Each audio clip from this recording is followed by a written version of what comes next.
Hello दोस्तों, कैसे हैं आप सब। पीडब्ल्यू आपका स्वागत करता है इस अमेजिंग चैनल एनसीईआरटी वाला पर, जहां पर आज हम लोग संकल्प बैच की शुरुआत कर रहे हैं मैथमेटिक्स के डिस्कशन करने के लिए। तो मैथमेटिक्स काफ़ी इंटरेस्टिंग होती है, लेकिन अगर नहीं समझ में आती है तो बहुत परेशान भी करती है और बहुत ज़्यादा दिक्कतें देती है। तो मैं यहाँ पर लेकर आया हूँ आप लोगों के लिए काफ़ी इजी तरीके से समझने के कुछ ऐसे मेथड्स, जहाँ पर हम लोग बात करेंगे कॉन्सेप्ट्स पर। सारे फैक्ट्स को अगर हम लोग जान लेते हैं तो एक बार फैक्ट्स की सीक्वेंसिंग अगर आपके दिमाग में बन जाए तो चीज़ें मुश्किल नहीं, मज़ेदार लगने लग जाएंगी और उतने ही मज़े से आप इन क्वेश्चंस को सॉल्व कर रहे होंगे। तो आज मैं यहाँ पर सेशन की शुरुआत करने वाला हूँ डिटरमिनेंट्स में से।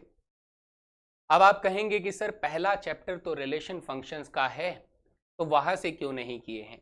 भाई देखो, ऐसा है, पढ़ाई को इंटरेस्टिंग बनाने में ज़्यादा मज़ा आता है। अगर आप रिलेशन फंक्शंस में एकदम से जाएंगे तो काफ़ी दिक्कत फेस करनी पड़ेगी। तो हम लोग करते हैं चीज़ों को आसान तरीके से। हम पहले करेंगे डिटरमिनेंट्स की बात, लेकिन फिर कुछ बच्चे कहेंगे कि सर डिटरमिनेंट से पहले मैट्रिसेस आता है। हाँ भाई हाँ, मैट्रिसेस डिटरमिनेंट से पहले पढ़ा जाना चाहिए, लेकिन ये बात भी गलत नहीं है कि मैट्रिसेस और डिटरमिनेंट्स में फर्क भी नहीं करना चाहिए। आप बिल्कुल ना माने कि मैट्रिसेस अलग है, डिटरमिनेंट्स अलग अलग पढ़ना चाहिए। इन दोनों को सही मायने में एक साथ पढ़ना चाहिए। तो मैं डिटरमिनेंट से क्यों शुरुआत कर रहा हूं, क्योंकि डिटरमिनेंट से कुछ चीजें ऐसी हमें जरूरत पड़ेंगी जहां पर मैट्रिसेस को समझने में काफी हेल्प होगा। कहीं पर डिटरमिनेंट्स पढ़ते हुए मैट्रिसेस की ज्यादा जरूरत पड़ेगी, तो काफी मिला जुला व्यवहार आप लोगों को देखने को मिलेगा दोस्त। लेकिन करेंगे हम लोग सब कुछ साथ साथ। कहीं पर मुझे मैट्रिसेस की जरूरत पड़ेगी तो मैं वहां पर मैट्रिसेस को इंट्रोड्यूस करूंगा, जहां पर मुझे डिटरमिनेंट्स की जरूरत पड़ेगी मैं डिटरमिनेंट्स को इंट्रोड्यूस करूंगा, लेकिन दोनों को साथ साथ लेकर चलना है। तो आज हम जो सबसे पहले शुरुआत करने वाले हैं वो है, हम लोग डिटरमिनेंट्स के साथ करेंगे जान पहचान। भाई बढ़िया, कर लेंगे जान पहचान। सर आप करवाओगे तो जरूर करेंगे। तो भाई देखो, ऐसा है, मन लगाकर पढ़ना, क्योंकि मैं चीजें जितना हो सकेगा उतना इलैबोरेट करूंगा। बात आती है कि आपने इन रिटर्न उसको कितनी बार रिवाइज किया, क्योंकि भैया ये क्लास 12th का एक कॉन्सेप्ट है। तो आसान और हलवा पूड़ी तो बिल्कुल नहीं समझना है। चीजें होंगी, थोड़ी सी कॉम्प्लिकेटेड भी होंगी, थोड़ी सी मुश्किल भी होंगी, थोड़े लेंदी भी होंगे, लेकिन पहले क्या करना है सर, पहले सारे के सारे कॉन्सेप्ट्स जैसे जैसे बताता जाऊं वैसे वैसे अपने नोट्स बनाते रहें और उनको रेगुलरली रिवाइज करें। ये इनमें से एक भी स्टेप अगर आपने गोली किया तो बेटा आपका मैथ्स गोली हो जाएगा और फिर आप गोली गोली खेलते रह जाओगे। तो बचना है इस गोली वाले खेल से, है ना। आपको रेगुलरली रिवाइज करना है, रेगुलरली क्वेश्चंस अटेम्प्ट करते रहने हैं और रेगुलरली क्लास को अटेंड करना है। बढ़िया। तो सूचनाएं आप लोगों को दे दी गई है भाई, अब क्या करेंगे, अब हम लोग कॉन्सेप्ट की तरफ चलेंगे। तो आज मैं आप लोगों को डिटरमिनेंट्स के साथ इंट्रोडक्शन करवाऊंगा। इंट्रोडक्शन के अंदर आप लोगों को क्या क्या सीखने को मिलेगा। सबसे पहले आपको जान पहचान करनी है मैट्रिसेस में भी स्क्वायर मैट्रिसेस। स्क्वायर मैट्रिसेस जहां पर हम लोग डिटरमिनेंट्स को अगर पढ़ना चाहते हैं तो पहले हमें स्क्वायर मैट्रिक्स जानना होगा। सर स्क्वायर मैट्रिक्स जानना होगा तो हमें उससे पहले मैट्रिक्स जानना होगा। तो हम लोग एक साधारण सी डेफिनेशन मैट्रिक्स की जरूर पढ़ेंगे, लेकिन बहुत ज्यादा डेप्थ में नहीं जाएंगे। क्यों? क्योंकि हम लोग अभी डिटरमिनेंट्स का इंट्रोडक्शन ले रहे हैं। जितना मैट्रिक्स का इंट्रोडक्शन हमें चाहिए, हम लोग सिर्फ उतना इंट्रोडक्शन लेकर डिटरमिनेंट्स की तरफ चल पड़ेंगे। जैसे सबसे पहले अगर मैं आपको मैट्रिक्स के बारे में बताऊं तो मैट्रिक्स बोलता है कि एक 2 डायमेंशनल अरेंजमेंट होता है, किनका, नंबर्स या फिर एक्सप्रेशंस या फिर फंक्शंस का, है ना। नंबर्स, एक्सप्रेशंस या फिर फंक्शंस का 2 डायमेंशनल अरेंजमेंट होता है। यानी अगर मैं एग्जाम्पल लिखने की कोशिश करूं तो आप लोग एग्जाम्पल में कुछ ऐसे लिख सकते हो कि सर 1 2 3 4 5 6, ये कुछ नंबर्स मैंने लिख दिए ऐसे करके, तो 2 डायमेंशन अरेंजमेंट में मैंने इसे लिख दिया। या फिर आप ऐसे लिख सकते थे कि sir A B C D E F GH और I ऐसे करके लिख दिया, या फिर आप ऐसे करके लिख सकते थे कि आपने इधर sin x लिख दिया, इधर आपने cos x लिख दिया, इधर आपने माइनस cos x लिख दिया और इधर आपने sin x लिख दिया। तो ये जो मैट्रिक्स आपने बनाया ये भी एक 2 डायमेंशन अरेंजमेंट है। अब इसके अंदर समझने वाली चीज कौन सी है भाई? इसमें से समझने वाली चीज ये है कि सर जब भी हम लोग कोई मैट्रिक्स को देखते हैं तो उसमें जो हॉरिजॉन्टल अरेंजमेंट होता है, हॉरिजॉन्टल अरेंजमेंट को हम लोग क्या बोलते हैं सर? ये देखो ऐसे करके 1 2 3 हॉरिजॉन्टली अरेंज है और इसमें भी हॉरिजॉन्टली अरेंजमेंट में 4 5 6 है। तो ये दोनों क्या कहलाएंगे सर? ये रोज कहलाएंगे। ऊपर वाला ऑब्वियसली रो 1 कहलाएगा, नीचे वाला रो 2 कहलाएगा, है ना? हॉरिजॉन्टल अरेंजमेंट्स आर कॉल्ड रोज। ठीक है सर, बिल्कुल रोज। रोज वाला रोज नहीं भाई, और गुलाब वाला रोज नहीं, रोज मतलब सीधी लकीर, है ना, कुछ ऐसा। तो ये देखो सर, इसमें वर्टिकल अरेंजमेंट भी देखे जा सकते हैं। तो ये जो वर्टिकल अरेंजमेंट होते हैं इनको हम लोग क्या बोलते हैं सर? इनको बोलते हैं हम लोग कॉलम्स। क्या बोलते हैं दोस्त? कॉलम्स। सर इसमें 3 वर्टिकल अरेंजमेंट है तो इसे C1 बोलेंगे, इसे C2 बोलेंगे और इसे C3 बोलेंगे, यानी इसमें 3 कॉलम्स हैं। क्या है दोस्त? 3 कॉलम्स हैं। बस यही चीज हम लोगों को सब में समझना है। जैसे मैं अगर अब इसे डायरेक्टली लिखने की कोशिश करूं तो सर इसमें 3 हॉरिजॉन्टल अरेंजमेंट्स हैं। तो इसमें कितने रोज हैं सर? इसमें 3 रोज हैं। अच्छा सर, और इसमें 3 हमारे पास वर्टिकल अरेंजमेंट्स हैं। तो इसका मतलब इसमें कितने कॉलम्स हैं सर? इसमें 3 कॉलम्स हैं। क्या है दोस्त? 3 कॉलम्स हैं। सिमिलरली अगर इसमें देखें तो सर इसमें 2 हमारे पास हॉरिजॉन्टल अरेंजमेंट्स हैं तो 2 रोज हो जाएंगे, एंड 2 हमारे पास वर्टिकल अरेंजमेंट्स हैं तो 2 कॉलम्स हो जाएंगे। ये बात सभी को बेसिक लेवल पर समझ में आती है कि मैट्रिक्स क्या है। मैट्रिक्स एक्सप्रेशंस, नंबर्स या फिर फंक्शंस का 2 डायमेंशन अरेंजमेंट होता है कि हम लोग लेंथ में भी फैलाएंगे और ब्रेथ में भी फैलाएंगे। और इसमें सर हॉरिजॉन्टल अरेंजमेंट्स को रोज कहा जाता है और वर्टिकल अरेंजमेंट्स को क्या कहा जाता है? कॉलम्स कहा जाता है। डन, इतनी सी बात नोट कर ली भाई? बिल्कुल नोट कर ली सर, लिख लिया, एकदम एकदम लिख लिया कॉपी में, है। अब यहां से हम लोग एक चीज लेकर आते हैं दोस्त जिसे हम कहते हैं ऑर्डर। क्या कहते हैं सर? ऑर्डर। ऑर्डर जो होता है दोस्त, ऑर्डर लिखा जाता है हमारा number of rows by number of rows by number of columns. अच्छा जी, ये किस काम आता है? ये सर ये बताता है कि हमारा जो मैट्रिक्स होगा ना उसका शेप कैसा होगा। वो लेंथ में फैला होगा, वो ब्रेथ में फैला होगा, वो कैसा होगा, उसका शेप हमें पता लग जाता है कि कितने रोज हैं, कितने कॉलम्स हैं। जैसे अगर मैं पहले वाले मैट्रिक्स की बात करूं, मैंने इसे कैपिटल A लेटर से डिनोट किया, मैंने इसे कैपिटल B लेटर से डिनोट किया, मैंने इसे कैपिटल C लेटर से डिनोट किया। तो अब आप बोलोगे कि सर ए मैट्रिक्स के अंदर ना 2 रोज हैं और 3 कॉलम्स हैं, तो आप इसे 2/3 करके लिख दोगे। क्या बता रहा है ये 2/3 दोस्त? ये बता रहा है कि इसके अंदर कितने रोज हैं, 2 रोज हैं, और इसके अंदर कितने कॉलम्स हैं सर? 3 कॉलम्स हैं। ये वो बता रहा है ना। सिमिलरली अगर मैं बी सेट के बारे में बोलूं तो बी सेट के अंदर सर 3 रोज हैं और 3 कॉलम्स हैं, तो इसका ऑर्डर क्या हो जाएगा? 3/3 हो जाएगा। And as well as C matrix के अंदर सर 2 रोज हैं, 2 कॉलम्स हैं, तो ये 2/2 हो जाएगा। ठीक है जी sir.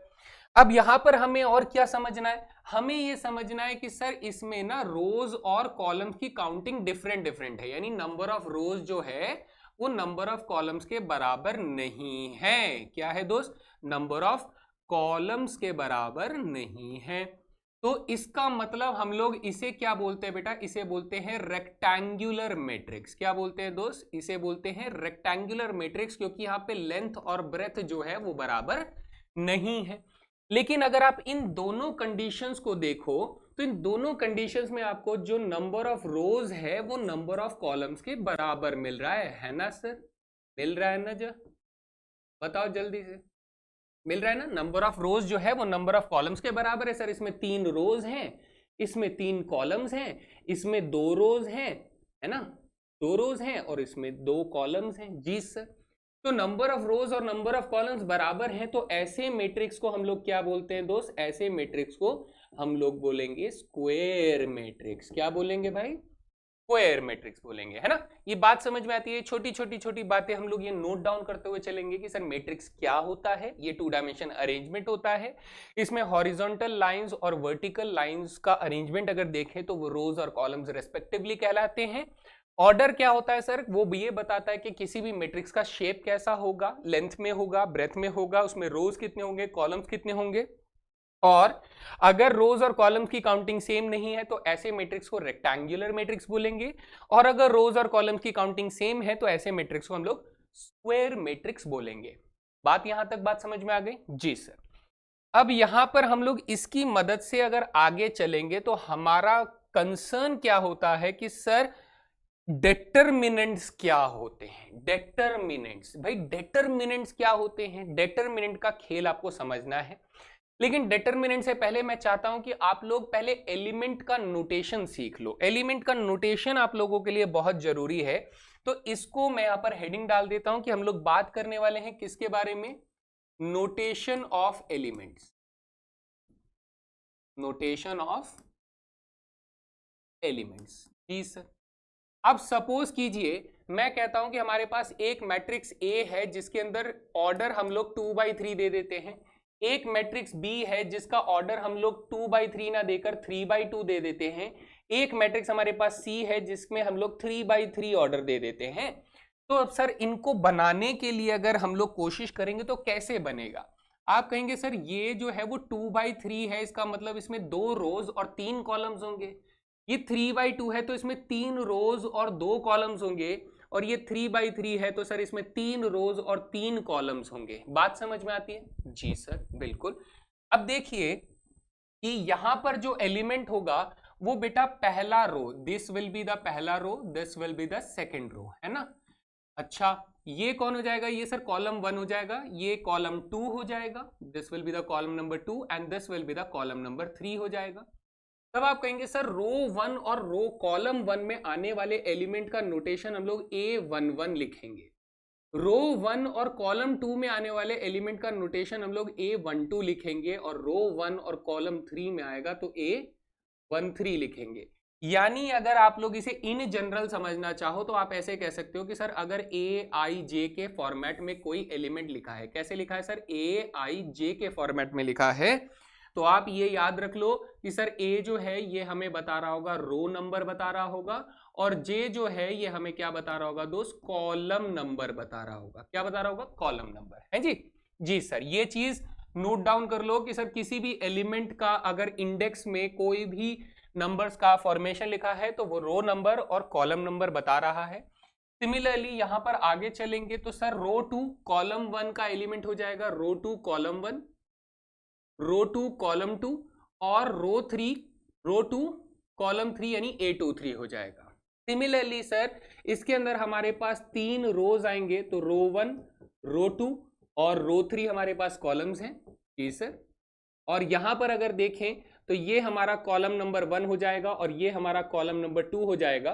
So this will B A11 A12, this will B A21 A22, this will B A31 A32 हो जाएगा। ठीक है दोस्त, यहां पर आप देखेंगे तो सर यहां पर 3 रोज आ जाएंगे और 3 कॉलम्स आ जाएंगे जी सर।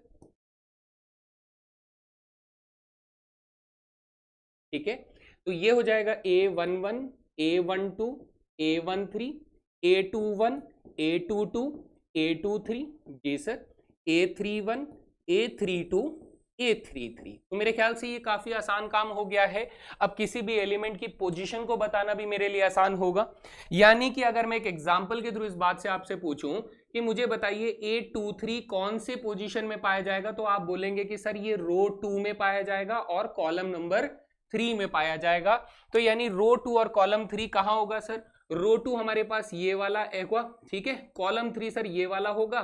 तो इसका मतलब एलिमेंट कौन सा हो जाएगा सर, रो 2 और कॉलम 3 में आने वाला एलिमेंट ये हो जाएगा। So this is the basic idea.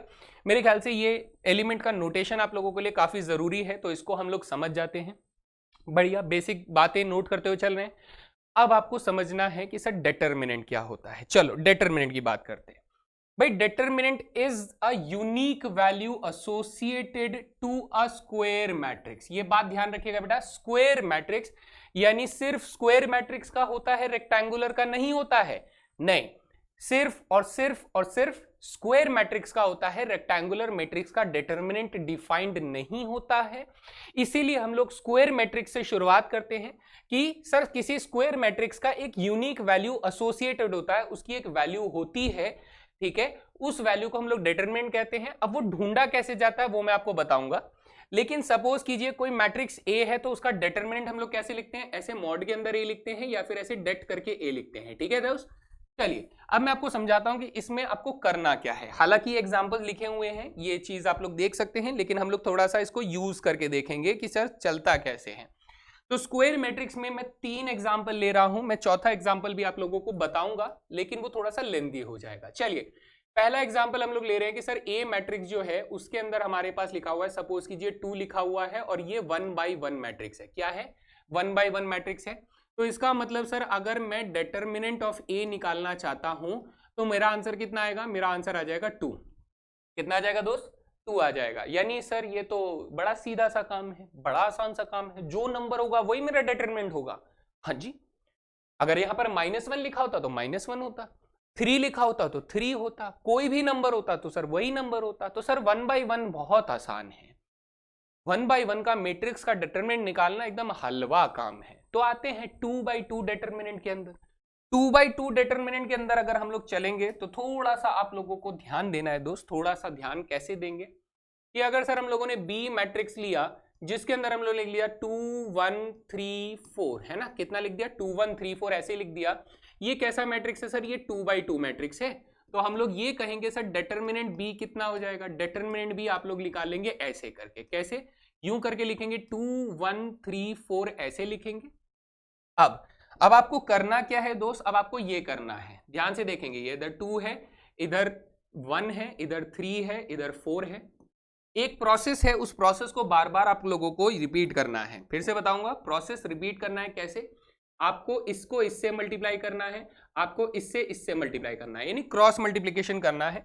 Cross multiplication जब आप करेंगे दोस्त, जब आप क्रॉस मल्टीप्लिकेशन करेंगे तो 2 4 जा आपके पास 8 आ जाएगा और 3 1 जा आपके पास 3 आ जाएगा। और इन दोनों का कर देना हमेशा डिफरेंस। क्या कर देना है दोस्त? इन दोनों का कर देना है हमेशा डिफरेंस। तो 8 - 3 हमारे पास आ जाएगा 5। कितना आ जाएगा? 5। अच्छा सर एक और एग्जांपल करवा दो, एक और एग्जांपल देख लो भाई। थर्ड एग्जांपल में मैं ले लेता हूं, सपोज कीजिए सी मैट्रिक्स जो है वो हम लोगों ने लिखा 1 0 2 4। कितना लिखा? 1 0 2 4। ये भी 2/2 मैट्रिक्स है। तो सर इसमें डिटरमिनेंट सी हमारे पास कितना आएगा? सर इसमें डिटरमिनेंट सी हो जाएगा 1 0 2 4, यही लिखा है। सर इधर इसे मल्टीप्लाई करेंगे तो हमारे पास 4 आ जाएगा, 0 × 2 करेंगे तो सर 0 आ जाएगा और इनका डिफरेंस कर देंगे तो सर कितना आ जाएगा? 4 ही आ जाएगा। So this is the determinant of a 2/2 matrix. आपको ऐसे ढूंढना है। नोट कर लिया? कर लिया ना? करते रहना भाई, छोड़ना मत, है ना, करते रहना, छोड़ना मत। अब सर 3/3 की गलियों पर लेकर चलो। 3/3 की गलियों में अगर लेकर चलेंगे तो देखो ये प्रोसेस तो हमारा वैसा ही रहेगा, लेकिन थोड़ा सा चेंज आप लोगों को देखने को मिलेगा। कैसे? मान लीजिए फोर्थ एग्जांपल, एक डी मैट्रिक्स हम लोग ले लेते हैं। डी मैट्रिक्स में 3/3 लेते हैं। Suppose this is 1, this is 2, this is 3 4 5 6 7 8 and 10। ये मैट्रिक्स मैं ले लेता हूं। This is a 3/3 matrix sir. इसमें 3 रोज और 3 कॉलम्स हैं। अब आपको इसमें कुछ काम करना होगा। क्या काम करना होगा सर? वो काम ये करना होगा कि आपको इनके वर्चुअल साइंस याद रखने हैं। याद भी नहीं रखने एक हिसाब से, आपको सिर्फ रिमाइंड रखना है कि सर इनके वर्चुअल साइन क्या होते हैं। आप इसके वर्चुअल साइंस को ऐसे लिख सकते हो कि सर ये प्लस का होता है, ये माइनस का, ये प्लस का। यानी प्लस से शुरू करोगे, फिर माइनस, फिर प्लस, फिर प्लस, फिर माइनस, फिर प्लस, फिर माइनस, फिर प्लस, फिर माइनस, फिर प्लस। यानी आपको ऑल्टरनेट साइंस देने हैं, plus minus plus minus plus minus plus, है ना। अब आपको क्या करना है? अब आप इनमें से कोई सा भी एक रो को सिलेक्ट कर सकते हो या फिर कोई से भी एक कॉलम को सिलेक्ट कर सकते हो। तो लेट अस अज्यूम हम लोग सिलेक्ट करते हैं 1 2 और 3 को। किसको सिलेक्ट करते हैं? 1 2 और 3 को सिलेक्ट करते हैं।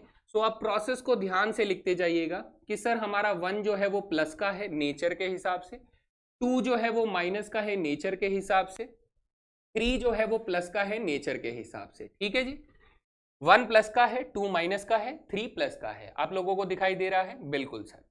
अब आपको क्या करना है सर, वन के हिसाब से ध्यान से देखिएगा दोस्त, यही सबसे इंपॉर्टेंट पार्ट है, यही सबसे मुश्किल पार्ट भी इसे कह सकते हैं कि अगर मैं वन के हिसाब से देखूं तो वन का रो और वन का कॉलम आप लोग भूल जाओ, वन का रो और वन का कॉलम भूल जाओ, तो आपके पास 5, 6 और 8, 10 बचता है। क्या बचता है? 5, 6 और 8 और 10 बचता है। तो आप कहोगे सर यहाँ पर 5 आ जाएगा, 6 आ जाएगा, 8 आ जाएगा और 10 आ जाएगा। जी सर, ठीक है भाई, ये वाला डिटरमिनेंट बन जाएगा। अब 2 के हिसाब से देखोगे तो 2 के रो और 2 के कॉलम को आप हटा दोगे तो आपके पास 4, 6, 7, 10 आ जाएगा। कितना आ जाएगा? 4, 6, 7, 10, यानी यहाँ पर 4, यहाँ 6, यहाँ 7, यहाँ 10 आ जाएगा। जी सर, ठीक है सर। आगे चलते हैं, 3 का रो और 3 का कॉलम अगर आप हटा देते हैं तो आपके पास 4, 5, 7, 8 बचता है। तो यहाँ पर एक नया डिटरमिनेंट आ जाएगा, 4, 5, 7, 8 एक डिटरमिनेंट आ जाएगा। ऐसे करके आप लोगों ने इसे खोलना सीख लिया। फिर से बता रहा हूं, पहला स्टेप, प्लस माइनस प्लस अगर है तो आप उनके नेचर के हिसाब से नंबर्स को लिख दोगे और फिर उनके रो और कॉलम को एलिमिनेट करते हुए आप लोग यहाँ पर 2/2 के डिटरमिनेंट्स बनाओगे। अब सर हम लोग ये बात तो जानते हैं कि 2/2 के डिटरमिनेंट कैसे सॉल्व करते हैं सर, 5 10 जा 50 माइनस 48, यानी मेरा आंसर आ जाएगा 1 × 50 माइनस 48। फिर आ जाएगा -2 × 40 माइनस 42, है ना। फिर हमारे पास आ जाएगा 3 × 32 माइनस के 35, 32 माइनस के 35। ओके सर, ये कैलकुलेशन करने के बाद आप कहेंगे सर यहां से हमारे पास 2 आता है, यहां से हमारे पास 4 आता है, यहां से हमारे पास -9 आता है। So answer will be minus के 3। तो आपके मन में एक सवाल आना चाहिए, वो ये कि सर आपने इसमें रो 1 का इस्तेमाल किया, क्या हम किसी और रो का इस्तेमाल करके अगर सॉल्व करें तो सर यही आंसर आएगा? तो ये तो चेक करने वाली चीज है ना, जब तक चेक नहीं करेंगे तो सर कैसे होगा। तो चलिए चेक करके बताते हैं। हम लोगों ने कहा सर डी मैट्रिक्स कितना था, डी मैट्रिक्स हमारे पास था 1 2 3 4 5 6 7 8 और 10, ये मैट्रिक्स था। जी सर। अब मैं आपसे कहता हूं कि अगर मैं इसके वर्चुअल साइंस को लिखूं तो आप कहोगे सर ये प्लस का होगा, ये माइनस का, ये प्लस का, ये माइनस का, ये प्लस का, ये माइनस का, ये प्लस का, ये माइनस का, ये प्लस का हो जाएगा। आप अगर सिर्फ चेंज देखना चाहें तो आप एक काम करिए, आप कॉलम नंबर 2 से एक्सपैंड करने की कोशिश कीजिए। सर कॉलम नंबर 2 से करेंगे तो 2 माइनस में आएगा, 5 प्लस में आएगा और 8 माइनस में आएगा। जी सर। अब अगर 2, ध्यान से सुनिएगा दोस्त, सबसे मजेदार चीज, सर 2 के हिसाब से उसके रो और कॉलम को भूल जाइए तो 4 6 7 10 बचेगा। जी सर, कितना बचेगा? 4 6 7 10, 4 6 7 और 10 बचेगा। 5 के हिसाब से रो और कॉलम को हटा देंगे तो 1 3 7 10 बचेगा। कितना आ जाएगा? 1 3 7 और 10 बचेगा।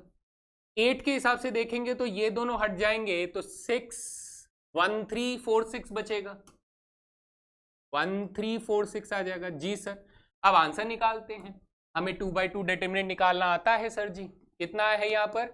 ये हो जाएगा माइनस के 2 × 40 माइनस 42 हो जाएगा, ये हो जाएगा +5 × 10 माइनस 21 हो जाएगा। जी सर। ये -8 × 6 माइनस 12 हो जाएगा। जी सर, है ना। सर दोबारा लिखते हैं, कितना हो जाएगा? 6 माइनस 12। चलिए जी, बहुत बढ़िया। तो ये हो जाएगा सर -2, -2 × -2 4 हो जाएगा। ये हो गया -11, तो मिलाकर माइनस के 55 हो जाएगा। ये माइनस के 6 × -8, ये प्लस के 48 हो जाएगा। तो आप कहेंगे सर 52 माइनस 55 करेंगे तो अगेन -3 ही आंसर आने वाला है, जो कि प्रीवियस मेथड से भी आया। तो इसमें नोट करने वाली बात कौन सी है कि आप डिटरमिनेंट को किसी भी रो या किसी भी कॉलम से खोल सकते हैं, उसको एक्सपैंड कर सकते हैं, उसको इवैल्यूएट कर सकते हैं। बस आपको ध्यान क्या रखना है, आपको ये प्लस माइनस प्लस का ध्यान रखना है कि कौन से एलिमेंट का नेचर पॉजिटिव होगा, कौन से एलिमेंट का नेचर नेगेटिव होगा। तो आप लोग इसे ऑर्डर में याद रखें कि सबसे पहला एलिमेंट प्लस होगा, फिर माइनस, फिर प्लस, फिर माइनस, फिर प्लस, फिर माइनस, है ना। क्या सर हमें 4/4 डिटरमिनेंट को एक्सपैंड करना पूछा जाएगा क्या? देखो भाई, मैं आपको थोड़ा सा अंदाजा दे देता हूं कि हम लोग सपोज कीजिए एक ई मैट्रिक्स मान लेते हैं और वो एक 4/4 मैट्रिक्स है। 4/4 आप समझ रहे हो कितना बड़ा मैट्रिक्स होगा। हमने कहा सर 1 2 3 4 ले लेते हैं, फिर उसके बाद 5 6 5 0 2 1 ले लेते हैं, 3 2 1 0 ले लेते हैं, और क्या ले लेते हैं सर, -1 2 1 और 2 ले लेते हैं। ये हम लोगों ने 4x4 एक मैट्रिक्स ले लिया। अब अगर मैं इसे एक्सपैंड करना चाहता हूं तो फिर वही साइन कि सर ये प्लस का होगा, ये माइनस का होगा, ये प्लस का होगा, ये माइनस का होगा, और मैं रो 1 पे ही ध्यान दे रहा हूं। ठीक है, हम लोग कर रहे हैं एक्सपैंडिंग अलोंग रो 1। चलिए, एक्सपैंडिंग अलोंग रो 1, हम लोग रो 1 से ही एक्सपैंड करना चाहते हैं। तो सर मेरे पास वैल्यू कितनी आएगी सर, सबसे पहले प्लस का 1 आएगा, फिर हमारे पास माइनस के 2 आएगा, फिर हमारे पास प्लस के 3 आएगा, एंड देन उसके बाद माइनस के 4 आएगा, ऐसा करके कुछ आएगा। अब सर अगर मैंने यहाँ पर इनके बारे में लिखने की कोशिश करी कि 1 का रो और 1 का कॉलम हटा दो, तो अब मेरे पास एक डिटरमिनेंट बनेगा 0 2 1 2 1 0 2 1 2। क्या बन रहा है, 0 2 1 0 2 1 2 1 0 2 1 2 हो जाएगा। दिस इज अब 3/3 डिटरमिनेंट। देन उसके बाद सर अगर मैं 2 के हिसाब से देखूं तो इसके रो और इसके कॉलम को भूल जाएंगे, तो 5 2 1 3 1 0 -1 1 2 कितना आ रहा है, 5 2 1 3 1 0 एंड -1 1 2 आ जाएगा। 3 के हिसाब से सेम काम करके देखोगे तो 3 के रो और कॉलम को भूल जाओ, तो 5 0 1 3 2 0 5 0 1 3 2 0 एंड उसके बाद -1 2 2 -1 2 2 -4 के साथ भी सेम प्रोसेस करोगे, तो 4 के रो और कॉलम को हटा दो, तो 5 0 2 3 2 1 5 0 2 3 2 1 ओके, और -1 2 1। अब आप समझो कि आपको हर एक डिटरमिनेंट को फिर से सॉल्व करना है। जो भी इस डिटरमिनेंट की वैल्यू आएगी उसे आप 1 से मल्टीप्लाई करेंगे। So this is determinant 1 -2 times of determinant 2 +3 times of determinant 3 +4 नहीं -4 टाइम्स ऑफ डिटरमिनेंट 4 आ जाएगा, है ना। तो ये जब डिटरमिनेंट्स आप कैलकुलेट करेंगे, देन उनकी वैल्यूज निकाल कर जब आप इस एक्सप्रेशन में रखेंगे, तब जो आंसर आएगा वो बेटा मेरा उस किसका, डिटरमिनेंट ई के बराबर हो जाएगा। किसके बराबर हो जाएगा, द डिटरमिनेंट ई हो जाएगा। So it's a lengthy process. तो क्या होता है कि यहां से सवाल नहीं पूछे जाते हैं, because it's really a calculative problem. बहुत टाइम लगता है आपको 4 डिटरमिनेंट सॉल्व करने में, और फिर उसके बाद आंसर निकालने में भी थोड़ा सा टाइम लगता है। लेकिन हाँ, अब इन फ्यूचर अगर हमें और भी हायर डायमेंशंस के मैट्रिसेस का क्या करना हो, डिटरमिनेंट निकालना हो, तो हम लोग सेम प्रोसीजर को फॉलो करते हुए चलते हैं, प्लस माइनस, और फिर रो एलिमिनेट करते हुए उसे एक लोअर डायमेंशन के अंदर मैट्रिक्स लेकर आते हैं, फिर उसका डिटरमिनेंट, फिर उसके लोअर डायमेंशन में लेकर आते हैं, जब तक कि 2/2 डिटरमिनेंट्स यहां पर ना आ जाए। 2/2 डिटरमिनेंट्स को सॉल्व करना हमारे लिए बेहद आसान होता है। ये बात आप लोग जानते हैं, बिल्कुल, है ना। तो ये बात हमें समझ में आ गई। चलो सर, डिटरमिनेंट निकालना आ गया। अब इसके अंदर एक चीज हम लोग नोट कर लेंगे। वो सर नोट करने वाली चीज कौन सी है, प्लीज एक बार एनसर्कल कर लेना इसको। वो ये कि सर अगर डिटरमिनेंट a बराबर 0 है, अगर डिटरमिनेंट a बराबर 0 है, तो इसे हम लोग सिंगुलर मैट्रिक्स बोलते हैं। क्या बोलते हैं, सिंगुलर मैट्रिक्स बोलते हैं। इसका मतलब ये भी हुआ कि सर अगर डिटरमिनेंट a जो है वो नॉन जीरो है, यानी नॉट इक्वल टू 0 है, तो इसका मतलब हम लोग a इज नॉन सिंगुलर बोलेंगे, कि वो सिंगुलर मैट्रिक्स नहीं है। क्या है दोस्त, वो सिंगुलर मैट्रिक्स नहीं है, a इज नॉन सिंगुलर हो जाएगा। तो I hope this is clear. यहां तक हम लोगों ने पॉइंट नोट डाउन कर लिए हैं। डिटरमिनेंट्स का इंट्रो भी हमें मिल चुका है। तो अब आप लोगों को बताना है इस क्वेश्चन का आंसर। ये काफी अच्छा सवाल है। मैं क्वेश्चंस का लेवल जो है वो थोड़ा आसान के साथ साथ थोड़ा मुश्किल भी रखूंगा, ताकि आप लोग प्रैक्टिस काफी अच्छी वाली कर पाएं। तो आपने ट्रिग्नोमेट्री तो पढ़ी ही हुई है, तो ट्रिग्नोमेट्री की मदद से सर सबसे पहले ये 2/2 डिटरमिनेंट है, इसको मुझे एक्सपैंड करना है। तो आप कहेंगे सर cos 15 को cos 75 से मल्टीप्लाई करिए, तो cos 75 degree into cos 15 degree आ जाएगा। फिर माइनस करना होता है sir sin 75 degree into sin 15 degree को मुझे क्या करना है दोस्त, मुझे यहां से माइनस करना है। तो सर ये cos a cos b plus किसका फॉर्मूला बन रहा है, let me write the formula first. ये बनता है sir cos a cos b minus sine a sine b। ये फॉर्मूला बनता है sir cos a plus b का फॉर्मूला। तो आपका कहने का मतलब ये होना चाहिए कि सर ये जो चीज है, क्या ये cos 75 प्लस 15 डिग्री के बराबर होगा। आप कहेंगे हाँ सर। अगर ऐसा है तो ये cos 90 डिग्री के बराबर हो जाएगा। हाँ सर, cos 90 डिग्री कितना होता है सर? 0 होता है। तो option number B is the correct answer है जी। बढ़िया, बात समझ में आई। ठीक है, तो इवैल्यूएशन भी समझ में आया, थोड़ी सी ट्रिग्नोमेट्री का फॉर्मूला भी लग गया, क्वेश्चन आसान है, बिल्कुल आसान है। अब ये ट्रिगो का फॉर्मूला नहीं आता है तो भाई ये बड़ी मुश्किल की बात हो जाएगी। तो आप लोग जानते हो ना कि सर अगर मेरे को 12th करनी है अच्छे से तो 11th तो आनी चाहिए, छोड़ के काम नहीं चलेगा। काफी सारी चीजें, काफी बोलूं बेहद सारी चीजें आपकी 11th की जो है वो हेल्पफुल रहेंगी आपको 12th को समझने के लिए, 12th में स्मूथली रन आउट करने के लिए। ठीक है, चलते हैं अगले सवाल की तरफ। नेक्स्ट क्वेश्चन हमारे पास क्या है? Evaluate the determinant. देखिए बेटा, यहाँ पे लॉगरिदम का प्रेजेंस भी देखने को मिल रहा है। लॉगरिदम का प्रेजेंस देखेंगे तो सर ये logarithm 4 multiply logarithm base 4 9 into logarithm base 3 512 हो जाएगा। ओके, माइनस में हमारे पास क्या हो जाएगा? लॉग बेस 3 8 हो जाएगा और ये लॉग बेस 4 3 हो जाएगा। जी सर, कोई परेशानी नहीं। अब देखिए, आपको एक प्रॉपर्टी मालूम होनी चाहिए, उस प्रॉपर्टी को मैं लिख देता हूं कि सर लॉगरिदम बेस a है और वैल्यू b है, तो हम इसे लिख सकते हैं लॉगरिदम b अपॉन में लॉगरिदम a लिख सकते हैं। ठीक है, नेचुरल लॉगरिदम में हम लोग इस तरीके से इसको लग सकते हैं। This is a basic property of logarithms. तो इसको अगर मैं यहां पर लगाता हूं सर तो क्या मिलेगा मुझे मिलेगा लॉगरिदम 9 अपॉन में लॉगरिदम 4 मिल जाएगा। जी सर, मल्टीप्लाई बाई ये लॉगरिदम 512 अपॉन में लॉगरिदम 3 मिल जाएगा। जी सर, माइनस ये बन जाएगा लॉगरिदम 8 अपॉन में लॉगरिदम 3 बन जाएगा, मल्टीप्लाई लॉगरिदम 3 अपॉन में लॉगरिदम 4 बन जाएगा। ठीक है जी, कोई बात नहीं। अब यहां पर एक और प्रॉपर्टी का आप लोगों को इस्तेमाल करना है, वो ये कि सर अगर लॉगरिदम a की पावर b लिखा हुआ है, अगर लॉगरिदम a की पावर b लिखा है तो ये b मल्टीप्लाई लॉगरिदम a हो जाता है। ठीक है जी, इसको भी इस्तेमाल करके देखिए। यहां आप देखोगे तो ये 3 का स्क्वायर है। ये कितना है सर? 3 का स्क्वायर है। तो मैं पहले आपके लिए इसको लिख देता हूं कि ये log 3 का स्क्वायर है, ये log 2 का स्क्वायर है। जी सर, मल्टीप्लाई ये log 2 की पावर 9 है, डिवाइडेड बाय ये log 3 है। जी सर, आगे चलेंगे, माइनस ये log 2 की पावर 3 है, यहाँ log हमारे पास 3 है, मल्टीप्लाई यहाँ पर log 3 है और डिवाइडेड बाय यहाँ पर log 2 की पावर 2 यानी स्क्वायर है। जी सर, इस वाली आइडेंटिटी को अगर आप यहाँ पर यूज करोगे तो आप कहोगे सर 2 बाहर आ जाएगा, 2 बाहर आ जाएगा, तो मेरा आंसर कैसा दिखेगा दोस्त? अब मेरा आंसर कैसा दिखेगा?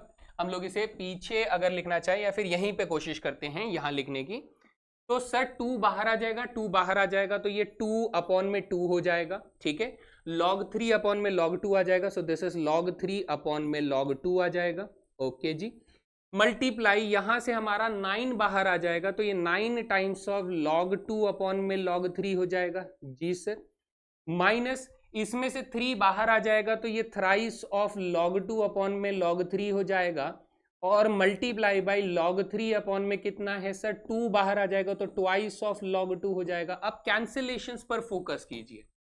कैंसिलेशंस में कैसे? log 3 से कैंसिल, log 2 से कैंसिल, इधर log 3 से कैंसिल, इधर log 2 से कैंसिल हो जाएगा। तो हमारे पास एक्सप्रेशंस क्या क्या बचेंगे? आप कहेंगे सर 2 से 2 कैंसिल हो जाएगा तो इधर बचेगा 1 और 1 इंटू 9 बचेगा, तो क्या आएगा हमारे पास आंसर? आप कहोगे सर 1 इंटू 9 यानी 9 आ जाएगा। चलो आगे, इधर बेटा 3 बच रहा है और इधर हमारे पास अपॉन में 2 बच रहा है तो माइनस के 3/2 आ जाएगा। ठीक है सर, 9 2 जा 18 माइनस 3 यानी 15 अपॉन में 2 आंसर आना चाहिए, तो हमारा आंसर ऑप्शन नंबर सी हो जाएगा। तो काफी इंटरेस्टिंग क्वेश्चन, लॉगरिदम का एप्लीकेशन। आप यहां पर लॉगरिदम की प्रॉपर्टीज, ये जो 2 प्रॉपर्टीज हैं, इन 2 प्रॉपर्टीज को अगर आप सही सही इस्तेमाल कर रहे हैं तो इस क्वेश्चन को करने में हमें बहुत ज्यादा मेहनत नहीं लगेगी। सिंप्लिसिटी के साथ आप इस क्वेश्चन को क्रैक कर सकते हैं। बढ़िया, एकदम बात समझ में आ गई सर? बिल्कुल, हम इसे और भी छोटा कर सकते हैं but you need some more practice for the properties of logarithms. Okay, ठीक है भाई। नेक्स्ट क्वेश्चन हमारे पास क्या है सर? Evaluate the determinant. एक 3x3 मैट्रिक्स का डिटरमिनेंट हमें निकाल कर देना है। तो हमने कहा था सर अगर मैं साइंस असाइन करूं तो ये मेरा प्लस में रहेगा, ये मेरा माइनस में रहेगा, ये मेरा प्लस में रहेगा। तो ऐसा अगर करके चलेंगे तो हमारे पास सर 2 तो प्लस का ही रहेगा, -1 माइनस का हो जाएगा तो +1 हो जाएगा। सर +2 माइनस में है तो माइनस का 2 ही रहेगा। यहां पर डिटर्मिनेंट्स हमारे पास क्या बन जाएंगे दोस्त, 2/2 डिटर्मिनेंट्स बन जाएंगे। चलिए इसे बिना मिटाए अगर लिखने की कोशिश करें तो 2 0 2 -1 -5 0 हो जाएगा। यहां पर 0 -1 3 0 हो जाएगा। यहां पर 0 2 3 -5 हो जाएगा। जी सर बिल्कुल बात समझ में आती है। अब इसको कैलकुलेट ही तो करना है, कर देते हैं। सर ये 0 हो जाएगा, ये -5 हो जाएगा तो हमारे पास -10 आ जाएगा। ये 0 + 3 3 हो जाएगा तो 3 1 जा 3 आ जाएगा। ये 0 -6 और -6 +6 हो जाएगा तो +6 × 2 12 + 3 15 -10 यानी 5 आ जाएगा। तो सर हमारा आंसर जो है वो ऑप्शन नंबर डी हो जाएगा। हैं जी, एक्सपेंशन समझ में आ रहा है। हम लोगों ने यहां पर रो 1 से खोला। आप एक बार क्या करिएगा, इसको किसी और रो या किसी और कॉलम से एक्सपैंड करने की कोशिश जरूर कीजिएगा, क्योंकि इससे आपको कॉन्फिडेंस आएगा। भाई मैं साफ बता रहा हूं तरीका क्या है कॉन्फिडेंस लाने का, कि ये क्वेश्चन को दूसरे तरीके से भी करके देखें और भरोसा आ जाए कि हाँ सर ये सॉल्व हो सकता है। डन, बढ़िया, एकदम झकास। चलो भाई इसी के साथ आगे चलते हैं। क्वेश्चन नंबर 4 क्या कह रहा है सर, दो डिटर्मिनेंट्स की वैल्यू बराबर है। तो डिटर्मिनेंट तो सर वैल्यू होती है। अगर वैल्यू होती है तो मैं इसे जब एक्सपैंड करूंगा तो ये हो जाएगा x + 1 × x + 2 और ये हो जाएगा x - 1 × x - 3। इन दोनों का जो डिफरेंस होगा that will be equal to 4 3 जा 12 और +1 हो जाएगा। जी सर, यहां इसको एक्सपैंड करेंगे तो x² + 3x + 2 हो जाएगा, माइनस यहाँ पे x² + 4x - 3 हो जाएगा, इक्वल्स टू सर 13 हो जाएगा। x² से x² आप कैंसिल कर दीजिए, 3 + 4 यानी 7x हो जाएगा। हाँ जी, जी सर 7x हो गया। 2 - 3 -1 हो जाएगा, इक्वल्स टू 13 यानी 7x बराबर आ जाएगा सर 14। तो x की वैल्यू आ जाएगी सर कितना, 2 आ जाएगा। तो हमारा आंसर जो है वो option number A is the correct answer. अब बच्चा यहां पर गलती क्या करता है, मैं रॉन्ग वाला मेथड बता देता हूं। वो रॉन्ग मेथड ये करता है कि वो इस x + 1 को डायरेक्टली इस 4 से बराबर कर देता है। ठीक है, ये रॉन्ग मेथड है कि आपने x + 1 को डायरेक्टली 4 के बराबर लिखकर आपने कह दिया कि सर x की वैल्यू 3 होनी चाहिए। तो आप देखोगे कि सर यहाँ 3 रखने पर -1 के बराबर नहीं आएगा। यही तो फर्क है कि सर अगर x - 1 को हम लोग -1 के बराबर रख दें तो x बराबर 0 आ रहा है। अब सर 0 लें या 3 लें, क्या लें, लेकिन हमें लेना क्या था सर, x बराबर 2 लेना था। So option number A is the right answer. समझ में आ रहा है, धीरे धीरे चीजों को बिल्डअप करना है, चीजें मुश्किल भी होती जाएंगी लेकिन चलते रहना है, एकदम बढ़िया से चलते रहना है दोस्त। चले, चलते रहें, है ना। चलो ओके, यहां तक सर समझ में आ जाता है हम लोगों को। आगे चलते हैं कुछ प्रॉपर्टीज और डिटरमिनेंट। देखिए इन प्रॉपर्टीज को हम लोग डिस्कस तो करेंगे, ज्यादा डिटेल में भी डिस्कस करेंगे, क्वेश्चंस भी करेंगे, लेकिन अभी आपको क्या है, इनिशियल स्टेज में इन प्रॉपर्टीज को अच्छे से याद कर लेना है। आप कोशिश कर सकते हैं कि ये स्टेटमेंट जो लिखे हैं इन स्टेटमेंट को भी याद करो, लेकिन अगर स्टेटमेंट याद नहीं है लेकिन उसका रिजल्ट आपको याद है तो भी आपका काम काफी अच्छे से हो सकता है। तो मैं ये कहूंगा पहला कि आप रिजल्ट और स्टेटमेंट दोनों याद करें। अगर आपको स्टेटमेंट याद नहीं हो रही है तो कृपया करके रिजल्ट को याद रखें, रिजल्ट हमारे लिए सबसे ज्यादा जरूरी है। बात समझ में आती है।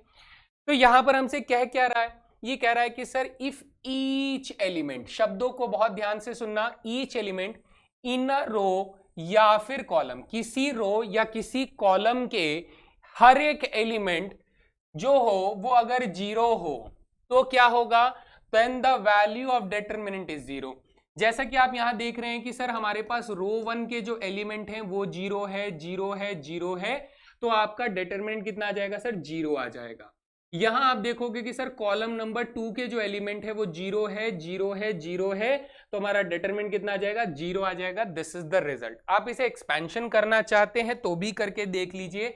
आप इसे रो 1 से एक्सपैंड करेंगे तो हमारे पास क्या आ जाएगा, आप कहोगे सर 0 मल्टीप्लाई समथिंग कुछ करना पड़ेगा, -0 मल्टीप्लाई समथिंग कुछ करना पड़ेगा, +0 मल्टीप्लाई समथिंग कुछ करना पड़ेगा। तो सर अब वो समथिंग कुछ भी होगा, लेकिन 0 से मल्टीप्लाई करने पर तो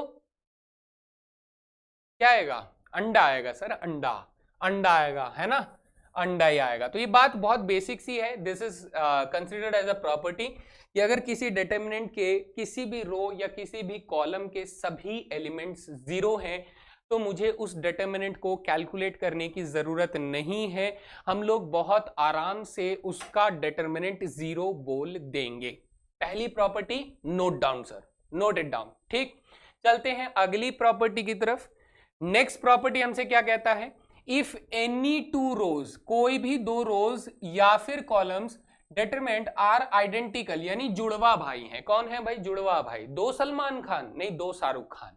ठीक, तो सर क्या है, अगर किसी डिटरमिनेंट के दो रोज या दो कॉलम्स आइडेंटिकल हो, जुड़वा हो, है, तो सर क्या होगा, then the value of determinant is 0।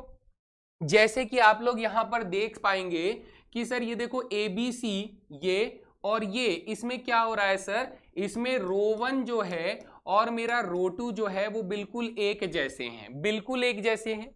यहां पर ध्यान देंगे तो आप कहेंगे सर ये कॉलम नंबर 2 ले लीजिए और ये कॉलम नंबर 3 ले लीजिए, तो कॉलम 2 और कॉलम 3 जो है बिल्कुल जुड़वा है, तो मुझे इनको कैलकुलेट करने की जरूरत नहीं है। मेरा आंसर क्या आ जाएगा सर, दोनों केसेस में मेरा आंसर 0 आ जाएगा।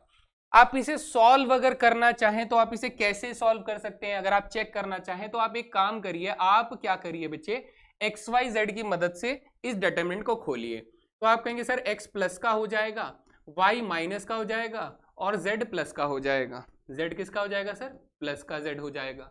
जब आप x के लिए निकालेंगे तो ये हो जाएगा BC माइनस BC हो जाएगा। जी सर, BC माइनस BC हो जाएगा, ठीक है सर।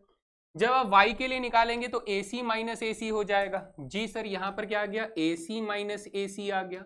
जब आप z के लिए निकालेंगे तो AB माइनस AB हो जाएगा और यहां पर AB माइनस AB आकर आप कहेंगे सर ये भी 0, वो भी 0 और वो भी 0, तो आंसर 0 आना ही वाला है। तो बार बार हम लोग क्या ऐसे एक्सपैंड करें, नहीं ना। जब हमें बात समझ में आ गई कि सर अगर जुड़वा रोज या फिर जुड़वा कॉलम्स हैं तो सर मैं उन डिटरमिनेंट को कैलकुलेशन नहीं करूंगा, मैं उसका आंसर डायरेक्टली 0 लिख दूंगा। डन। चलें अगली प्रॉपर्टी सर। अगली प्रॉपर्टी क्या कहती है, ये कहती है कि सर अगर कोई दो रोज या कॉलम्स क्या हो सर, एक दूसरे के प्रोपोर्शनल हो। कैसे हो, प्रोपोर्शनल हो, यानी कोई स्केलर मल्टीप्लिकेशन हो, then the value of determinant is 0। अरे वाह सर, यहां आप लोग ध्यान दोगे कि बच्चा आपके पास जो R1 है और हमारे पास जो R2 है, इस तरफ अगर आप ध्यान देंगे तो R1 हमारा ये हो गया, R2 हमारा ये हो गया। क्लियरली आप देख पा रहे हैं, ठीक है, क्लियरली आप देख पा रहे हैं कि सर R2 जो है वो मेरे पास K टाइम्स ऑफ R1 के बराबर है। R2 जो है वो K टाइम्स के बराबर है, यानी ये कैसा है दोस्त, ये है प्रोपोर्शनल, है ना, कैसा है, प्रोपोर्शनल है। सिमिलरली यहां पर आप देखेंगे तो ये हमारा C2 हो जाता है और ये हमारा C3 हो जाता है। तो C2 और C3 के बीच में अगर आप देखें तो आप कहेंगे सर C3 जो है वो हमारा लैम्डा टाइम्स ऑफ C2 हो जाता है, तो ये भी कैसा है सर, प्रोपोर्शनल है ना, प्रोपोर्शनल है। अच्छा सर, प्रोपोर्शनल है तो क्या होगा, इनकी वैल्यू सर डायरेक्टली 0 लिखनी होगी। आपको क्या लिखनी होगी, 0 लिखनी होगी। आप इसे कैलकुलेट करना चाहें तो भी कैलकुलेट कर सकते हैं। कैलकुलेशन कैसे करेंगे, सपोज कीजिए मैं दोबारा से XYZ से ही एक्सपेंशन करता हूं, इजी पड़ेगा, थोड़ा सा इजी पड़ेगा। तो XYZ से एक्सपेंशन करोगे तो x आपका प्लस का हो जाएगा, y आपका माइनस का हो जाएगा और z आपका प्लस का हो जाएगा, ठीक है सर। ऐसे में अगर आप x का कोफिशिएंट लिखोगे तो ये हो जाएगा KBC माइनस KBC। हाँ सर, ये कितना हो जाएगा, KBC माइनस KBC हो जाएगा। जी सर, बिल्कुल यही होने वाला है। y के साथ देखोगे तो KC और KAC दोनों माइनस हो जाएंगे, तो यहां पर आप लिखोगे KAC माइनस के KAC हो जाएगा। और z के हिसाब से देखोगे तो KAB माइनस के KAB हो जाएगा, KAB माइनस KAB। फिर आप कहोगे सर ये भी सम टोटल 0 ही दे रहा है, तो अगेन मैं बार बार इसको एक्सपेंशन नहीं करूंगा, मैं प्रॉपर्टी का इस्तेमाल करूंगा कि सर अगर मेरे पास दो रोज या दो कॉलम्स आपस में प्रोपोर्शनल पाए गए तो मैं उसका डिटरमिनेंट एक्सपेंशन नहीं करूंगा, मैं उसका डायरेक्टली वैल्यू लिखूंगा कि 0 होगा। ये प्रॉपर्टीज हमें हेल्प करेंगी कुछ ऐसे सवालों को सॉल्व करने में जिनमें मुझे एक्सपेंशन के बजाय डायरेक्टली आंसर आते हुए दिख रहा होगा। तो तैयार रहिएगा, मैं आपको एग्जांपल्स भी दूंगा, है ना, एग्जांपल्स भी मिलेंगे दोस्त। चलते हैं अगली तरफ, अगले स्लाइड की तरफ। अगली प्रॉपर्टी हमसे क्या कह रही है? अगली property says that if each element of a row और column of a determinant is multiplied by some constant k, then the value of determinant gets multiplied by k। अच्छा, यहां पर आप लोग एक डिटरमिनेंट देख रहे हो जिसके a, b और c है, p, q, r, l, m, n है। मैं कहता हूं कि अगर सर मैंने इसको k से मल्टीप्लाई कर दिया, किसको? इसको k से मल्टीप्लाई कर दिया, तो मेरा डिटरमिनेंट क्या बन जाएगा सर? ये बन जाएगा ka, kb, kc बन जाएगा। बाकियों को मैंने ऐसे ही छोड़ दिया, p, q, r और l, m, n ऐसे ही छोड़ दिया। ठीक है जी। अच्छा, एक और डिटरमिनेंट बनाता हूं जिसमें मैं कहता हूं मैं इसको k से मल्टीप्लाई करता हूं। इसको k से मल्टीप्लाई करूंगा तो क्या हो जाएगा? इधर abc रहेगा, ये kp हो जाएगा, ये kq हो जाएगा, ये kr हो जाएगा और हमारे पास lmn एज इट इज रहेगा। अच्छा सर, हम लोग ऐसा कर सकते हैं क्या सर कि मैंने इस बार इसमें k को मल्टीप्लाई किया, तो इसमें k को मल्टीप्लाई करोगे तो ये हो जाएगा हमारे पास abc, pqr, अच्छा LK, MK एंड NK हो जाएगा। जी सर, अब ये कहना चाहता है कि आपने किसी भी रो या किसी भी कॉलम में मल्टीप्लाई क्यों ना किया हो, इन सब की वैल्यू जो होगी वो बराबर हो जाएगी किससे? यानी K multiply by ABC, PQR, LMN से बराबर हो जाएगी। किससे? कि जो भी ओरिजिनल डिटरमिनेंट था उसके डिटरमिनेंट के K टाइम्स हो जाएगा, the value also gets multiplied by K। इसको थोड़ा सा हमें और डिटेल में समझने की जरूरत है, जैसा मैं आपको एग्जाम्पल के थ्रू ज्यादा अच्छे से एक्सप्लेन करता हूं। एग्जाम्पल मैंने ये लिया कि सपोज कीजिए मैंने एक डिटरमिनेंट बनाया, मैंने ये कहा कि सपोज 1 2 3 4 5 6 7 8 और 10 का डिटरमिनेंट हमारे पास -3 आता है। ओके सर, तो मैं आपसे सवाल पूछता हूं, पहला सवाल ये कि मुझे ये बताइए कि सर 2 4 6 4 5 6 7 8 और 10, सर इसके अंदर हमारा आंसर क्या होगा? तो आप कहेंगे कि सर अगर मैं ध्यान से फोकस लेता हूं तो फोकस हमें ये कहता है कि सर इसमें से हमारे पास 2 कॉमन आ रहा है। 2 तो सर ऐसे भी कॉमन आ रहा है, लेकिन अभी आप ऐसे देखिए सर, अगर मैंने इसमें से 2 कॉमन ले लिया तो हमारे पास ये 2 टाइम्स ऑफ 1 2 3 4 5 6 7 8 10 हो जाएगा। सर इस डिटरमिनेंट की वैल्यू हमारे पास -3 आ रही है, तो मेरा आंसर हो जाएगा -6। यानी कि हमने किसी एक रो को 2 से मल्टीप्लाई किया तो हमारा वैल्यू ऑफ डिटरमिनेंट भी 2 से मल्टीप्लाई हो गया। हो गया। अच्छा, ऐसे देखो दोस्त, ऐसे देखो, इसमें यहां पर देखना अगला एग्जाम्पल मैं क्या बोलता हूं। अगले एग्जाम्पल में आपको इसको ऐसे समझना है कि सपोज कीजिए मैंने यहाँ पे 2 और 6 तो दे दिया, यहाँ पर मैंने 12 लिख दिया, यहाँ पर 15 लिख दिया, यहाँ पर 24 लिख दिया, यहाँ पर 4, यहाँ पर 6, यहाँ पर 7, यहाँ पर 10 ये लिख दिया। अब आपको थोड़ी सी और चील वाली निगाह यहाँ पर आपको तेज करनी है और आप बोलोगे कि सर यहाँ पर अगर मैं देखूं तो मुझे ना 2 कॉमन मिल रहा है और यहाँ पर देखूं तो मुझे यहाँ पर 3 कॉमन मिल रहा है, ऐसे करके, है ना। तो ये थोड़ा सा विजुअलाइजेशन आपका स्ट्रांग होना चाहिए।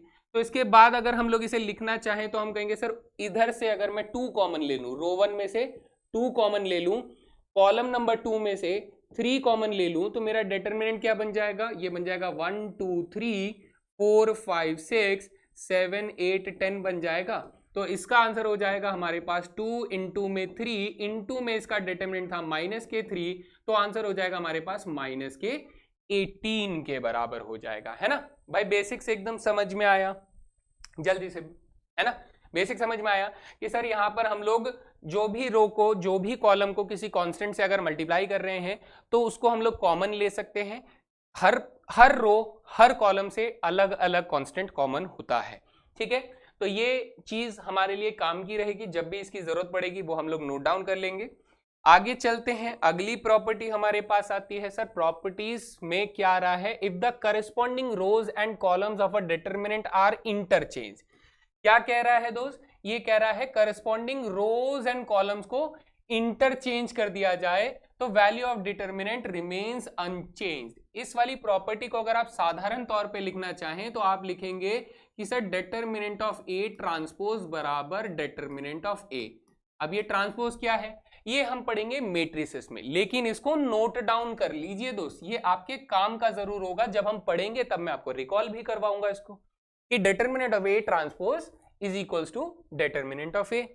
इधर देखिए, आप अगर आप नोट करेंगे, इसने कहा सर हमारा रो कितना है, रो हमारा एपीएल है, तो एपीएल को आपने किस में बदल दिया सर, आपने कॉलम में बदल दिया। मेरा दूसरा रो कौन है सर, बीक्यूएम है, आपने बीक्यूएम को कॉलम में बदल दिया। मेरा तीसरा रो जो है वो सर मेरे पास सीआरएन है, तो आपने सीआरएन को तीसरे कॉलम में बदल दिया। तो ये कह रहा है कि सर इसका आंसर जो भी होगा, इसका आंसर जो भी होगा, तो सर इसका आंसर भी वही होगा, यानी ये दोनों के दोनों मेरे बराबर होंगे। ठीक है, ये दोनों मेरे बराबर होंगे, दिस इज अ प्रॉपर्टी। तो वेरी इजी पार्ट, इसमें कुछ भी नहीं है, हम अगर रो को कॉलम्स में इंटरचेंज करते हैं तो डायरेक्टली हमारे पास दोनों तरफ बराबर आंसर ही आएगा। आगे चलते हैं, अगली प्रॉपर्टी देखते हैं। नेक्स्ट प्रॉपर्टी हमसे ये कहता है कि सर इसे एक तरीके से आप एलिमेंट्री ट्रांसफॉर्मेशन कह सकते हो, लेकिन हम यहाँ पर ट्रांसफॉर्मेशन कहते हैं, एलिमेंट्री नहीं ट्रांसफॉर्मेशन कहते हैं। ये कहता है कि आप किसी भी रो में किसी भी रो को किसी भी कांस्टेंट से मल्टीप्लाई करके जोड़ सकते हैं या फिर माइनस कर सकते हैं। ठीक है, क्या बोल रहा है सर, इतना सारी चीजें क्या क्या बोल दिया। मैंने यहां पर फिर से कहा कि हमारे पास देखो बेटा, एक रो सर ये है हमारे पास, ठीक है, एक रो हमारे पास ये है। तो अभी मैंने ऑपरेशन कैसे लगाया कि सर ये मेरा R2 है, ये मेरा R1 है, मैं कह रहा हूं कि मैं R2 को K से मल्टीप्लाई करता हूं और उसे जाकर बेटा इसमें जोड़ देता हूं।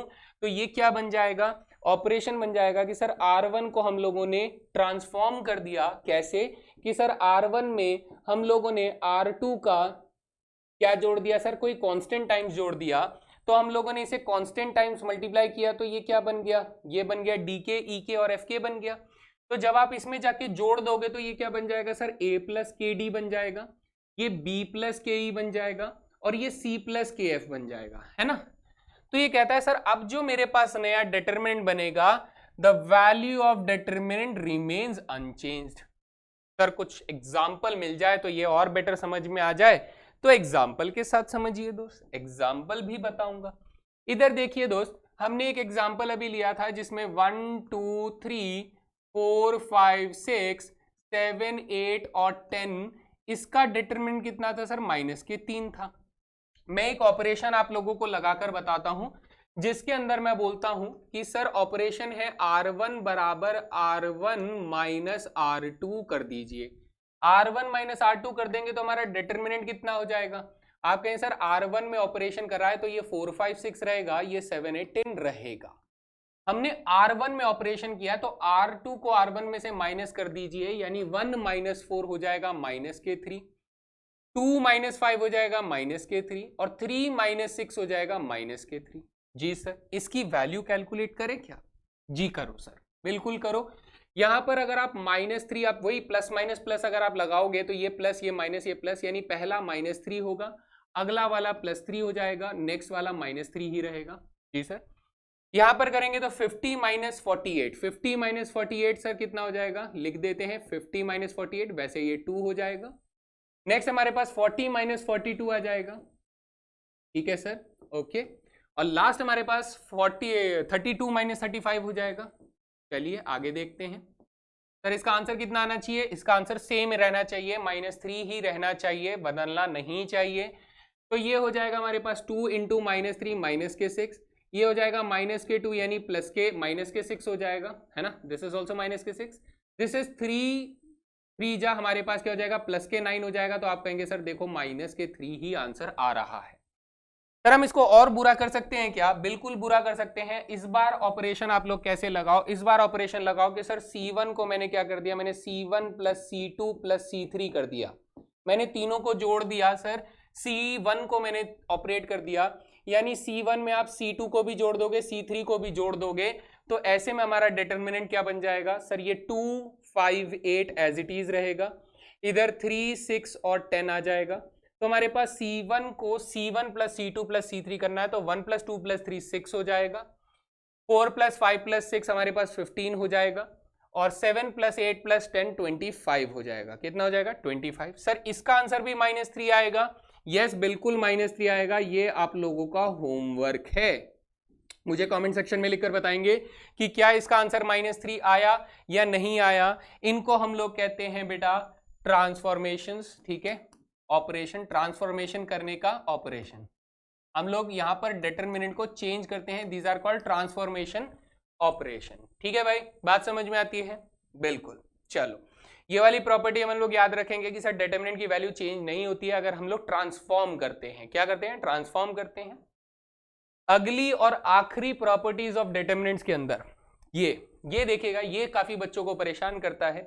इसको समझने का कॉन्सेप्ट ये है कि इसमें सबसे पहले शब्दों को ध्यान दीजिए कि कौन कौन से शब्द ध्यान देने हैं।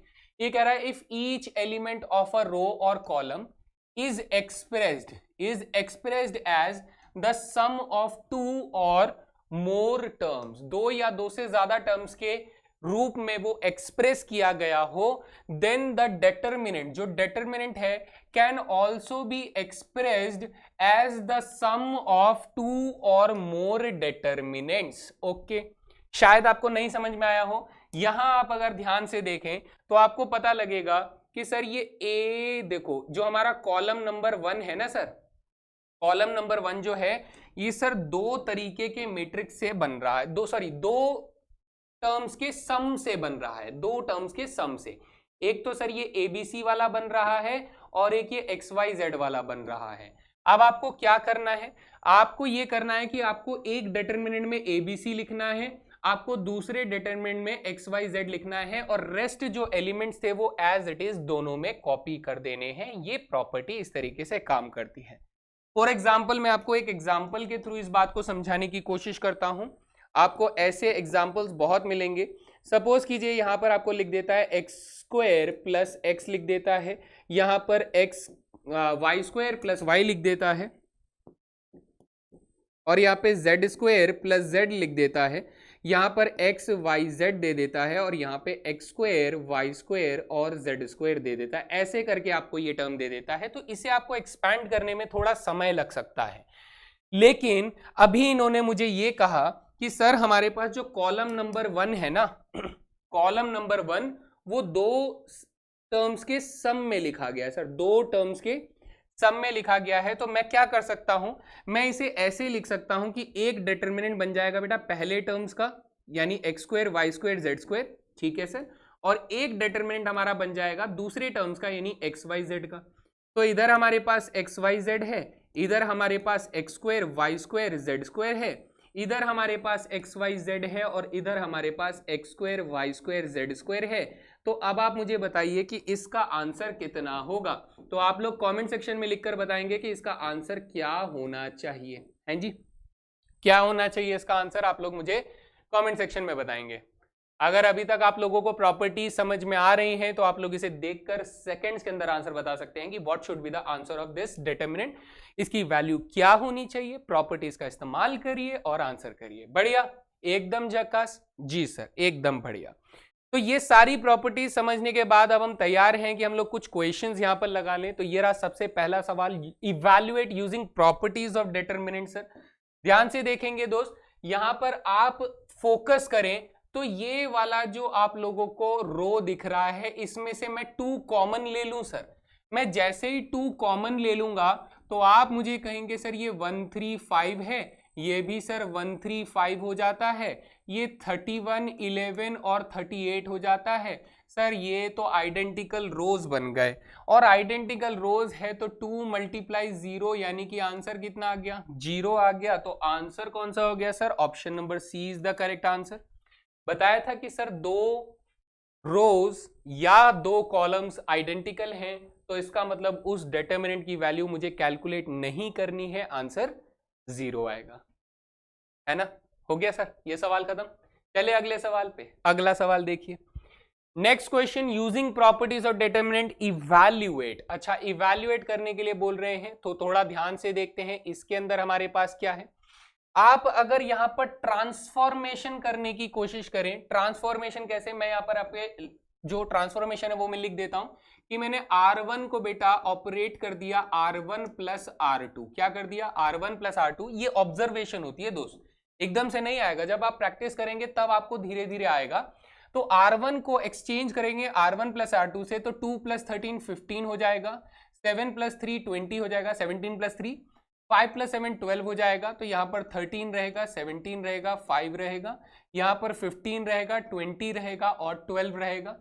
तो अब आप कहेंगे सर फिर से हमारे पास आइडेंटिकल रोज आ रहे हैं, रो 1 और रो 3 बिल्कुल सेम है, तो सर इसका आंसर भी 0 होना चाहिए। आइडेंटिकल रोज की वजह से option number A is the correct answer. है जी, भूलना नहीं है, टाइम बर्बाद नहीं करना है, यहां इनको समझना है कि सर ऐसे कौन सी प्रॉपर्टीज का इस्तेमाल किया जाए जिससे बड़े आराम से हम लोग दूसरी स्टैंडर्ड रिजल्ट तक पहुंच जाए, है ना। तो ऑपरेट करते ही ये डिटरमिनेंट इस डिटरमिनेंट के रूप में बदल जाता है। चलते हैं फिर अगले सवाल की तरफ। ये रहा next question, using properties of determinants evaluate. देखिए बच्चा, आप लोग अगर फोकस करें तो सर मेरा जो सेकंड रो है वो दो टर्म्स के सम में लिखा गया है, तो हम लोग इसको कैसे लिख सकते हैं? सर हम लोग लिख सकते हैं कि ये a b c तो रहेगा, ये 5x 5y और 5z भी रहेगा। इसमें पहले वाले टर्म से 2a 2b 2c है, कौन है? 2a 2b और 2c है, ठीक है सर। फिर प्लस, क्योंकि बीच में प्लस का साइन है, तो यहां पर सर abc तो रहेगा, यहाँ 5x 5y 5z भी रहेगा, और मेरे सेकेंड एलिमेंट्स कौन है सर? 3x है, 3y है और 3z है। तो अगर आप ध्यान दें तो आप कहेंगे कि सर ये वाला रो को अगर मैं मल्टीप्लाई बाई 2 कर देता हूं तो ये सेकेंड रो बना देगा, यानी सर ये तो प्रोपोर्शनल हुआ, और प्रोपोर्शनल हुआ तो इस डिटरमिनेंट की वैल्यू क्या हो जाएगी? 0 हो जाएगी। मजा आया है ना। फिर आप ये कहोगे कि सर ये देखो इस वाले रो में अगर मैं क्या करूं 5/3 से मल्टीप्लाई कर दूं, 5/3 से मल्टीप्लाई करूं तो सर ये वाला रो बन जाएगा। सर ये भी प्रोपोर्शनल हो गया तो इसका आंसर भी क्या आ जाएगा? 0 आ जाएगा। So total sum is 0। So answer हो गया हमारा option number D is the correct answer. हाँ भाई, बात समझ में आ रही है? खोलना नहीं है, दिमाग लगाना है। प्रॉपर्टीज ऑफ डिटरमिनेंट्स को आपको ऑब्जर्व करना है कि किस क्वेश्चन में किस तरीके से अप्लाई किया जा सके, सो दैट हमारा क्वेश्चन सिंप्लीफाई हो जाए। बेटा यूजिंग प्रॉपर्टीज, आपको एक्सपैंड नहीं करना है, आपको उसके बावजूद आपको आंसर बताना है, ठीक है। चलते हैं अगले सवाल पे। नेक्स्ट क्वेश्चन है using properties of determinant evaluate. अब देखो कमाल की चीज बेटा, यहां पर अगर आप थोड़ा सा फोकस करो तो आप ये कह सकते हो कि सर क्या ये प्रॉपर्टी लगा दें, कौन सी, कि अगर मैंने C3 को ऑपरेट किया, कैसे ऑपरेट किया? मैंने कहा सर C3 को ऑपरेट करने के लिए पहले उसे 8 से मल्टीप्लाई कर दो और उसमें C1 को ऐड कर दो, सॉरी C1 को नहीं सर C2 को ऐड कर दो। ये कहां से पता चला? ये बेटा ऑब्जर्वेशन स्किल्स होती हैं। ये क्या होती हैं सर? ऑब्जर्वेशन स्किल्स होती हैं। कैसे? जरा देखना कि अगर सर मैं 5 को 8 से मल्टीप्लाई करूं तो 5 8 जा 40 plus 1 41, 9 into 8 72 plus 7 79, 9 into 3 sorry 8 into 3 24 plus 3 हमारे पास 20, 8 इंटू 3 24। यहां पर ये थोड़ा सा गलत लग रहा है, यहां 3 तो नहीं होना चाहिए था, यहां पर होना चाहिए था हमारे पास 5। यहां क्या होना चाहिए था दोस्त? यहां पर 5 होना चाहिए था। तो लेट मी करेक्ट दिस, यहां पर हमारे पास होना चाहिए 5, दिस शुड बी 5, है ना। चलो, तो इसके बाद सर ये प्रॉपर्टी अगर हम लोगों ने ऐसे करके अप्लाई करी तो हमारे पास रिजल्ट क्या आएगा? आप कहोगे सर ट्रांसफॉर्मेशन आप करना चाहते हो, ट्रांसफॉर्मेशन के हिसाब से इधर तो 41, इधर 79 और इधर 29 रहेगा, और इधर सर हमारे पास 1 रहेगा, 7 रहेगा, 5 रहेगा। आपने ट्रांसफॉर्मेशन C3 के ऊपर लगाया, तो C3 के ऊपर लगाया तो सर 5 8 जा 40 प्लस 1 हमारे पास 41 हो जाएगा, 9 8 जा 72 प्लस 7 अगर करेंगे तो 79 हो जाएगा, 8 3 जा 24 प्लस 5 करेंगे तो 29 हो जाएगा। अब आपका ऑब्जर्वेशन काम कर गया। अब आप बोलेंगे कि सर यहां पर देखो ये वाला कॉलम और ये वाला कॉलम आइडेंटिकल हो जाते हैं, और आइडेंटिकल हो जाते हैं तो सर हमारे पास आंसर क्या आ जाता है, 0 आ जाता है। क्या आ जाता है दोस्त, आंसर ऑप्शन सी हो जाता है। क्या समझ में आया, थोड़ा सा मेहनती काम है ये। ऑब्जर्वेशन जो है ये करते करते आएगा, एकदम से नहीं आएगा भाई, ये आपको दिमाग लगाना पड़ेगा कि क्या इसके अंदर कोई ऐसा कॉम्प्लेक्सिटी छिपी हुई है। तो जितने आप ऐसे सवाल करेंगे उतना आप लोगों को आइडिया लगेगा, लेकिन करना है, करने से ही आएगा, ये मेरा हमेशा का नारा है। तो कमेंट सेक्शन में लिखकर बताएंगे कि करने से ही आएगा, है ना। तो अब बात आती है कि सर ये तो हम लोगों ने सीख लिया, ये प्रॉपर्टीज ऑफ डिटरमिनेंट से हमारे कुछ महंगे और बड़े सवाल भी आते हैं, वो कब करेंगे। मैं यहां पर इस सेशन को इसलिए खत्म कर रहा हूं ताकि आप लोग इन प्रॉपर्टीज को याद कर लें, इनसे रिलेटेड जो क्वेश्चंस मैंने करवाए और डीपीपी के अंदर जो क्वेश्चंस हैं उनको आप प्रैक्टिस कर लें, और फिर आपके इससे क्या होगा, इससे आपका बेस तैयार हो जाएगा। और एक बार मेरे भाई बेस तैयार हो गया तब तो हम बड़े सवालों को भी सॉल्व कर सकते हैं। बात समझ में आ गई। तो ये आप लोगों को होमवर्क क्या है कि आप ये सारी प्रॉपर्टीज को याद करेंगे, और याद करने के साथ साथ डीपीपी में दिए गए प्रॉब्लम्स को प्रैक्टिस करेंगे बहुत अच्छे से और बेस बनाएंगे। फिर हम नेक्स्ट सेशन के अंदर इसमें पूछे जाने वाले मुश्किल और क्रिटिकल सवालों को सॉल्व करेंगे। तो आई होप आप लोगों को मजा आया हो, और इसी मजे के साथ हम लोग सेशन को यहीं पर खत्म करते हैं। मिलते हैं फिर अगले सेशन में, तब तक के लिए जय हिंद दोस्तों।